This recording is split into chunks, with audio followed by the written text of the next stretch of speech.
और हमारे गुजरात में चुनाव है, हमारी बात मोदी सरकार नहीं सुनेगी तो जो हमारी बात सुनेगा वो ही हम पर राज करेगा। ऐसी शोषण करने वाली सरकार, महिला विरोधी सरकार, ये टोटली मैं डंके के चोट पर कहती हूँ, यदि ये सरकार सालों से कर रही है शोषण तो ये शोषणवादी सरकार है, ये महिला विरोधी सरकार है। हमारे गुजरात की एक बात मैं आज आपको बता दूं, आनंदीबेन पटेल हमारे गुजरात की प्रथम महिला मुख्यमंत्री थी। हमें महिला होने के नाते पूरा गर्व था हमें कि अरे हमारा गुजरात की प्रथम महिला मुख्यमंत्री एक लेडीज है। लेकिन ना वो महिला को भी राज करने नहीं दिया उन पुरुषों ने, कैसे भी करके वो आनंदीबेन पटेल को टॉर्चर करके उसको कैसे भी करके साम दाम दंड से उसे रेजिग्नेशन लिखा दिया। ठीक है, तो कहीं ना कहीं ये महिला विरोधी सरकार है। हमारी आनंदीबेन होती ना आज मुख्यमंत्री तो हमें यहाँ दिल्ली तक नहीं आना पड़ता, जरूर उन्होंने हमारी बात सुनी होती, क्योंकि आनंदीबेन पटेल जब मुख्यमंत्री बनी ना तब हमारे गुजरात में 50% जो है वो भागीदारी पंचायत में दी गई महिलाओं को। आज हमारे गुजरात में 50% महिलाएं सरपंच है और हमारी ये भी मांग है कि आधी आबादी हम महिलाओं की है। तो लोकसभा विधानसभा भारतीय जनता पार्टी विपक्ष में थी तो तमाम जो मंत्री चाहे स्मृति ईरानी हो तमाम मुद्दों को लेकर सड़कों पर रहती, आज कोई नहीं, स्मृति ईरानी जो दिखाई नहीं कहीं नहीं दिखाई। तब तो 400 रुपए का बॉटल सर पे लेके घूम रही थी, अभी 1200 हो गया। कहाँ है स्मृति ईरानी जी? इतनी महंगाई के सामने ये महिलाएं छोटे छोटे बच्चे अपने छोड़ के आई हैं। बताइए 2000 में किसका घर चलता है? किसका घर 2000 में चलता है? ठीक है, आय बढ़ेगी, सशक्त बनेंगी और हक मांग रही, कोई भीख नहीं मांग रही है। हमने ये तो नहीं कहा हमको ताजमहल दे दो, अंबानी की तिजोरी से पैसा निकाल के दे दो, उनका प्राइवेट चार्टर प्लेन दे दो, उसमें बैठ के हम दिल्ली से गुजरात जाएंगे। कोई ऐसी तो मांग हमारी है नहीं। ठीक है, पैसा देगी, अच्छा उनको ये कमाई अच्छी होगी तो बच्चों को सुरक्षित रख सकेगी, पढ़ाई लिखाई बच्चों की अच्छी होगी, अच्छा पढ़ेंगे लिखेंगे तो बच्चे आगे बढ़ेंगे, अब देश का भविष्य आगे बढ़ेंगे तो देश भी आगे बढ़ेगा। सिर्फ अदानी अंबानी को आगे बढ़ाने से, अदानी अंबानी से देश नहीं बना है। देश ना ऐसे सब लोगों को जोड़ जोड़ के, मजदूर, देहाती, गरीब, किसान, इन लोगों से जोड़ के ये देश बना है। तो देश के संविधान ने सबको समान तौर पर आगे बढ़ने का राइट दिया है, तो हमें हमारा राइट चाहिए। न्यूनतम वेतन हम लेके रहेंगे, हमें नहीं देंगे तो हम छीन के लेंगे और कुछ भी नहीं करेगा तो हम ये शोषण करने वाली सरकार, महिला विरोधी सरकार अब हमें चाहिए ही नहीं। और देखिए भारत का जो संविधान है वो इतना सुंदर संविधान है, विश्व का सबसे खूबसूरत संविधान है, जिसमें धर्म निरपेक्षता लिखी गई। बिन सांप्रदायिक हमारा देश है जहाँ हर धर्म, हर जाति, हर भाषा के लोग बसते हैं। लेकिन ना यहाँ पर देखिए किसी को लड़ना नहीं है, सबको प्यार मोहब्बत से ही जीना है, लेकिन लड़वाया जा रहा है ये सत्ता पाने के लिए। देखिए महापुरुष है, उनको भी जाति में डिवाइड कर दिया है। जैसे डॉक्टर अम्बेडकर जी, अरे वो तो विश्व के नेता है, फिर भी बना दिया ये दलित का नेता।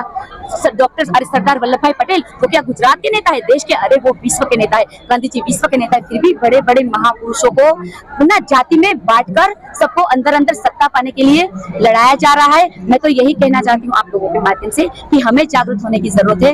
वो चाहे कुछ भी कर ले, वो बात करेंगे मंदिर मस्जिद की, हम बात करेंगे रोजगार की, वो बात करेंगे हिंदू मुस्लिम की, हम बात करेंगे हमारे अधिकार की, आगे बढ़ने की। तो वो चाहे कुछ भी कर ले, हम लोगों को हमारे अधिकारों के लिए खड़ा रहना है, हमारे विकास की बात करनी है। रोजगारी नहीं है, रोजगार दो, महंगाई कम करो, किसान को न्याय दो, सबका जो है वो जो कर्ज है वो किसानों का माफ करो, महिलाओं को उनको अधिकार दो, कॉन्ट्रैक्ट सिस्टम, आउटसोर्स पर ये सब नीतियां है उसको बंद कर दो और संविधान का पालन करो। ये बात सबको समझनी चाहिए। हर घर तिरंगा हो गया, ये बहुत बड़ी बात है। मैं सलाम करती हूँ कि हर घर तिरंगा है, लेकिन हर घर तिरंगे के साथ साथ हर घर संविधान भी लाने की जरूरत है। हमें संविधान पढ़ने की जरूरत है, समझने की जरूरत है, तब जाके लोगों को, इन लोगों का प्रोपेगेंडा समझ में आएगा और पता चलेगा अरे देश तो ऐसे ऐसे चलता है, ऐसे उन्मादों से नहीं चलता। ये बात है।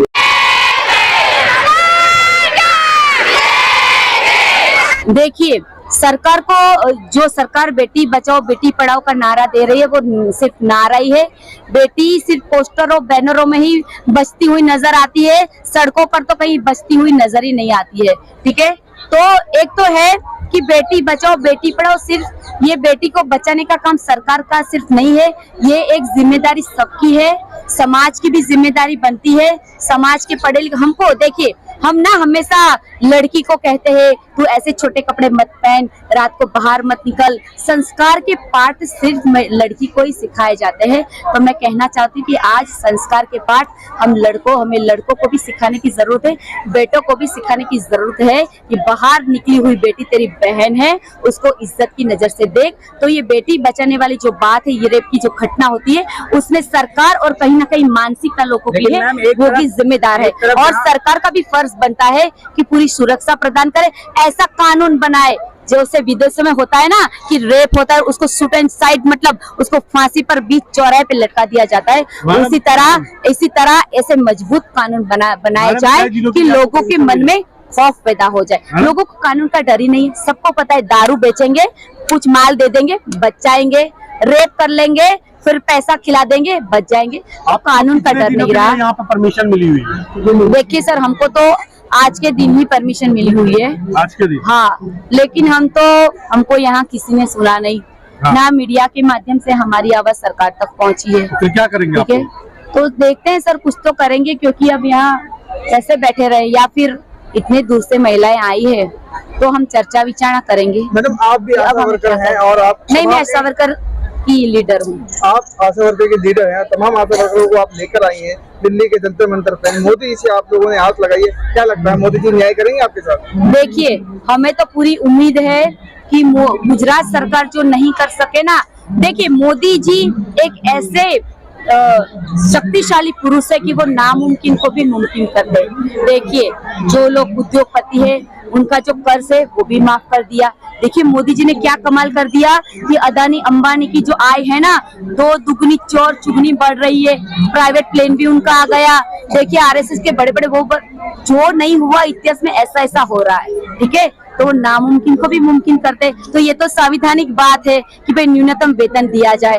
तो हमें उम्मीद है कि वो संविधानिक का पालन करेंगे और महिलाओं को न्याय देंगे। अगर आपकी मांगे नहीं मानी गई 2 दिन में, आपने इतने लोगों को लेकर के आई है, फिर क्या करेंगे आप? हमारी पूरी लीडर की टीम है, उससे वाटाघाटों करेंगे, हम चर्चा करेंगे। चर्चा के बाद हमारी अगली जो रणनीति है वो प्रेस कॉन्फ्रेंस के माध्यम से मीडिया के समक्ष, लोगों के समक्ष हम मुकेंगे।